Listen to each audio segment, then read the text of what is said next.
Well, it's not just the people that are living on as dead chipheads.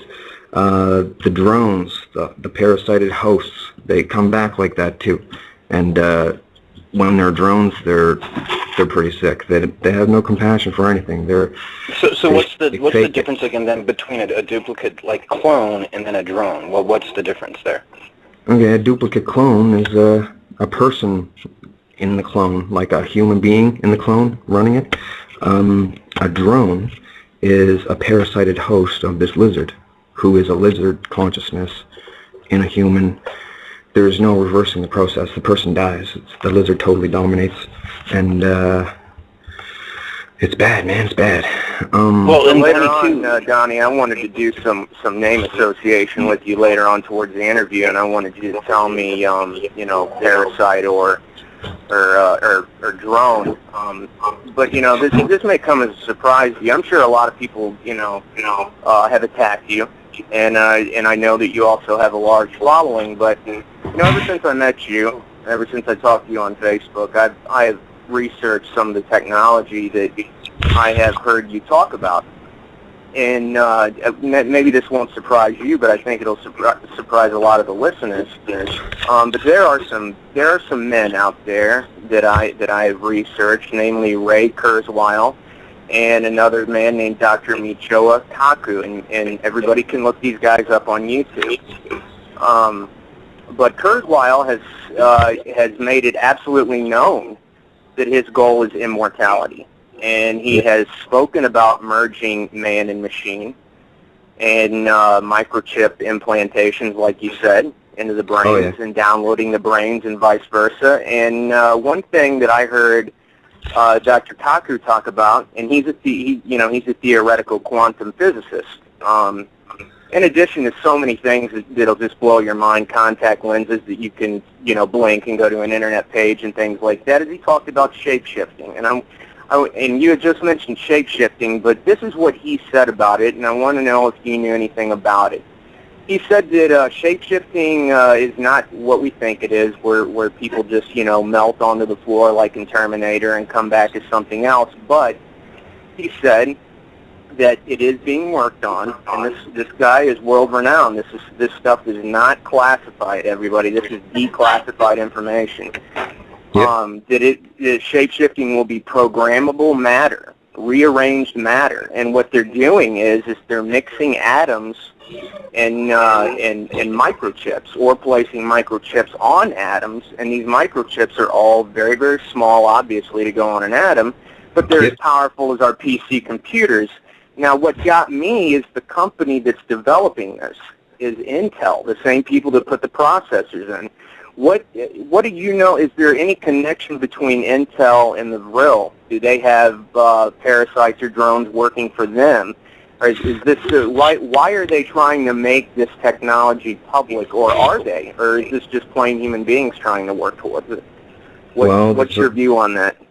There's a lot of facets to the diamond, and well, it's not really a diamond. The thing is, okay, long story made short, Hitler was shown underground by Vril. They led him to an abandoned Atlantean base. The Vril did not know how to work the machines or like invent anything. They got claws and stuff. They're stupid creatures. Atlanteans used to use them to drone other nations. They were droners. Hitler got a hold of all the technology, started back engineering it, but he didn't get it fast enough, and the Americans and the Russians took it with Project Paperclip, and they took took all the stuff and started back engineering saucers and everything. The Roswell crash was a man-made saucer. See, the Russians and the Americans each got different bits and pieces of technology from Hitler. The Americans got the saucer stuff. Now, they didn't want, and the saucers, without gyros in them, like in the Segway scooters they have today, without the gyros in them, they're unstable big time. They skipped across everywhere, and they could crash real easy. Now, the Americans didn't want one of these experimental saucers to go crashing into some town and get photographed, and then the Russians would, because it was Cold War time then, the Russians would have known they were working on experimental aircraft, and with heightened tensions. So they put some squiggly lines on it, some couple alien symbols. The thing was just made out of mylar anyway. They said we didn't have mylar back then, but they actually did. They, you know, all the technologies, they have them way long time before they say that they have them. So anyway, yeah. That's that. They got all kinds of technology. They might even got the cloning technology from this Atlantean base. It was in Antarctica. See, Hitler sent, he heard that there was magic or secrets in Tibet. So he sent an expedition that cost like billions of dollars in today's money. A bunch of Nazis over there to Tibet to talk to these monks about where's this magic. Well, the Tibetan monks were hiding Vril. They worship Vril, or at least they used to. And keep them secret. He's peaceful. Is that the Dragon Society that I've heard of before, where I believe I heard the legend where Hitler kidnapped them, and what he claimed they could do, or Heinrich Himmler rather, also it was the man in charge of the kidnapping. Is that they could cause a flower to germinate and bloom within 20 minutes. Are those the same people that you're talking about? I believe they were called the Dragon Society. Well, some of these things, Brotherhood of the Snake, Dragon Society and stuff, it's all about lizards. Little dragons, those are the Vril type ones. There's 3 types. The third type is like 7, they get up to 7 and 8 feet tall. They're the long neck, gray looking things that that Phil Schneider guy was talking about. They killed him because he went on he went on blast telling everybody about them, and nobody believed him. Well, a lot of people did, but too late because they killed him. Hey, Donnie, on that too, when you're mentioning naming names and where these, you know, talking about Tibet and so forth, how this started back in the 30s, 40s, and so forth, different sites, different locations. I know that from reading some of the stuff that you had alluded to before, like on Facebook and that site that Celine provided, that one of those you think is in Canada, and perhaps within 4 or 5 hours of the famous or infamous Picton pig farm. Yep. And the reason I bring that up is people who are not aware of the Picton pig farm, you know, a guy was basically, you know, pled guilty to and then alluded to killing a bunch of people, a bunch of women. And I thought you had mentioned before that they would take they would record some of those killings, take them to the cloning centers. So when we're talking about like these cloning centers, so far I think our listeners might not understand what you've personally seen and been through as far as kind of the grotesque nature. It's not just for human cloning for benefit. There's some sort of evil thing happening in entertainment going on. Yeah. So where are these centers that you know of, and who's behind it? Okay. Well, the Dulce base has an entire floor devoted to cloning. In Area 51, the underground, they have an entire floor devoted to cloning. A lot of the deep bases, they have an entire floor devoted to cloning, an entire floor devoted to gene splicing. There's the Montauk place. They make all kinds of monsters and stuff for military weapons and for scientific exploration of like different enzymes they might have in them. Let's see, the Picton stuff. That was government known.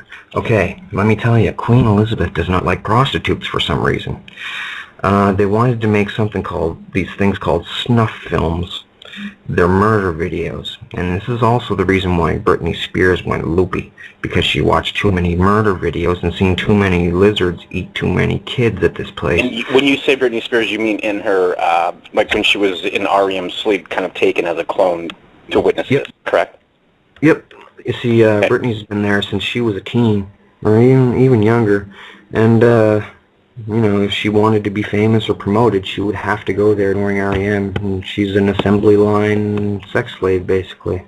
Doesn't want it to be known, but she does want out of there. I mean, I'm not going to give details of the disgusting things that I've seen about specific people, but, like, that's their business, but, like, stuff that's been done to me, and I'll talk all kinds about that, or if I've seen them hurting other people there or whatever, I'll talk about that, but they want me to not discuss their big fur balls they get into there. Anyway, the Picton stuff, they videotaped them all. There was a video camera in the top corner of the room. He used to smash the hookers in the head with a ball-peen hammer. Now, the way that I know that the cloning station is close to the Picton farm by about 5 hours is they would wait. He would get a hooker to this place, his pig farm there, bring them in, smash them in the head, and feed them to the pigs. Well, he would videotape it, and someone would go to his place in a car, get the video right away because they were sought after. These scumbags just sit there and watch them and laugh. It would take 5 hours to drive from the Picton farm to the cloning center, which I assume, well, the only above ground one that I've ever seen, besides one in China,